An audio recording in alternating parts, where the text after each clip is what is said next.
Bon, ceci sera la petite parenthèse matinale depuis les Alpes concernant ce qui se passe actuellement en Russie, dans la région de Koursk. J'ai reçu pas mal de messages ces derniers jours et j'ai décidé d'y répondre dans cette vidéo. Comme tu sais, la Russie, j'en parle plus trop parce que c'est tellement négatif, c'est toujours cette mauvaise énergie en lien avec la Russie, je m'en passe très bien.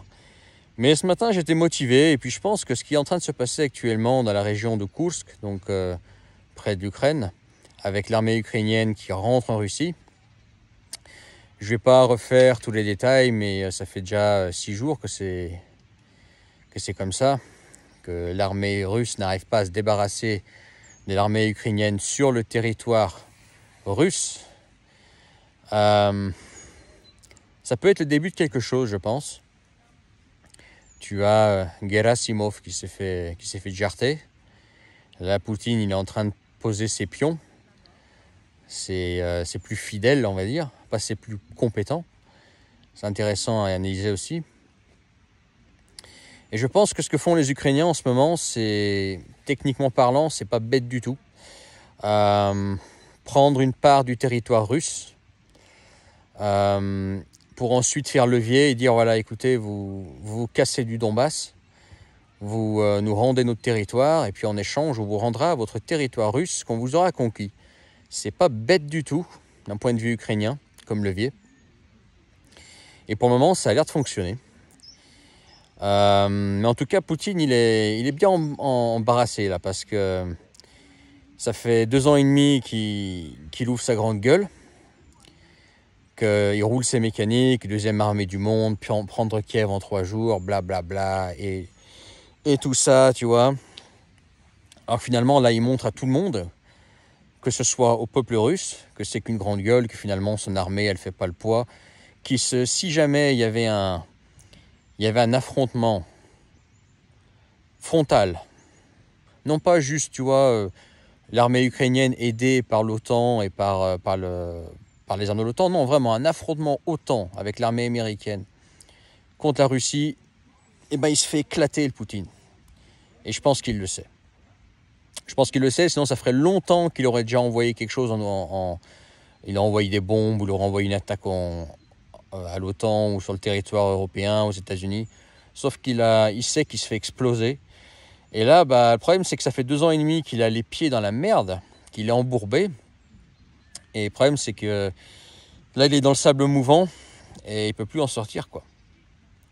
Mais potentiellement, ce qui est en train de se passer actuellement à Koursk, potentiellement, je ne dis pas que ça va arriver, j'ai pas de boule de cristal, etc. Ça peut être le début de quelque chose. Ça peut être le début de quelque chose qui a raté au début. Tu sais, il y a 1 an et demi, les Ukrainiens, ils avaient déjà essayé de le tenter à Belgorod, mais ça n'avait pas marché. Et là, ça est en train de prendre de l'ampleur.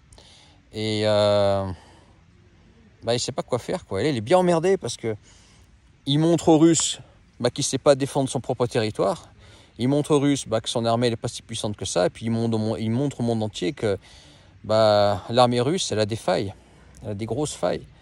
Qu'elle est incapable de protéger le territoire russe. Et que là, il va falloir qu'il enlève, qu'il prenne de l'effectif qu'il y a dans le Donbass pour aller protéger la région de Koursk. Donc affaiblir le front côté Donbass. Mais en tout cas, là, il est en train de bien passer pour un con, il est en train de bien passer pour la grande gueule qu'il est, devant tout le monde, devant son peuple, devant le monde entier. Et on va voir ce que ça va donner, mais voilà, il est bien temps que ça s'arrête. Les Ukrainiens et les Russes slaves sont des peuples frères. Ils n'ont pas à s'entretuer. C'est une guerre inutile. C'est une guerre qui n'aurait jamais dû avoir lieu. Aujourd'hui, cette guerre continue uniquement pour le pouvoir de Poutine, pour qu'il puisse conserver son pouvoir, parce qu'il est trop fier. Moi, les Russes, tu sais, je suis d'origine russe. J'ai vécu en Russie. Les Russes, je les connais trop bien. C'est juste que Poutine, il est trop fier d'avouer qu'il a fait une erreur. Et maintenant, en fait, il est dans la fuite en avant. Il n'a qu'une solution, il a 2 solutions. Soit dire, voilà, j'ai fait une connerie, j'aurais jamais dû envahir l'Ukraine et on arrête tout, sauf que maintenant c'est un peu trop tard. Plus le temps va passer, plus ce sera trop tard et plus il ne pourra pas, déjà pour son ego, mais aussi pour les, comment dire, pour les conséquences sur lui, il ne pourra pas faire machine arrière. Il ne peut plus faire machine arrière maintenant. Et puis voilà, maintenant, la seule solution, c'est continuer. Il ne peut plus revenir en arrière. Parce on va lui dire, les Russes vont lui dire, mais attends mon gars, t'es parti en guerre pendant 2 ans et demi, tout ça pour rien, tout ça pour qu'on récupère aucun territoire, tout ça pour tuer des gens de notre côté et côté ukrainien, tout ça pour rien mon gars. Mais t'as cru quoi là? C'est ça qu'il attend, tu vois. Mais je pense que tôt ou tard, c'est ce qu'il attend. Mais en tout cas, j'espère que ça va s'arrêter. Moi, j'en ai marre de cette guerre. J'en ai marre depuis le premier jour. C'est une guerre inutile. C'est une guerre qui j'espère, va vite s'arrêter. Que tout le monde rentre à la maison tranquille. Que les peuples fassent la paix. Okay, qu'on se débarrasse enfin de ce dinosaure soviétique qui a fait son temps. Qui maintenant est complètement has-been.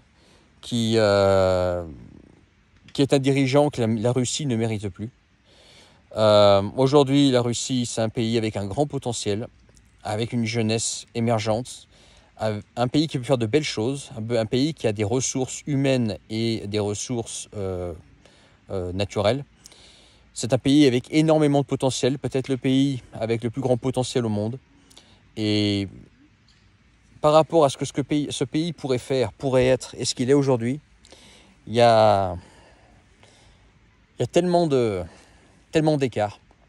Moi, je souhaite que ça s'arrête pour le peuple russe, pour le peuple ukrainien, et que voilà, on puisse vivre en paix tranquillement des deux pays, et qu'il y a une sorte de changement en Russie, une modernisation de la politique, et que tous ces dinosaures là, soviétiques qui en ce moment nous pondent des lois à la con, qui vont rien apporter du tout, qui vont pas non plus attirer les immigrés en Russie, les bons immigrés, ceux que tu veux. Pas les centres-asiatiques qui font du boulot noir, non, les mecs qui viennent apporter de la valeur ajoutée à ton pays. Si tu leur ponds des lois à la con comme maintenant, ils viendront pas. Voilà. Bref, en ce moment, Poutine, il a tout faux. Et il nous faut du changement en Russie. J'espère qu'il aura lieu parce que c'est ce que je souhaite à la Russie. Moi, je souhaite que le meilleur à la Russie, au peuple russe, et que ça s'arrête. Et que cette période noire soit le plus vite oubliée. Voilà ce que j'en pense, les gars. En tout cas, moi, là, je vais aller dans l'eau, là.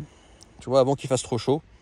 Et puis, mets ton pouce si tu as aimé cette vidéo. Reste dans la description, vieinternationale.com. Partage et abonne-toi. Et puis, à très bientôt pour une autre vidéo sur la chaîne Vie Internationale. Allez, ciao.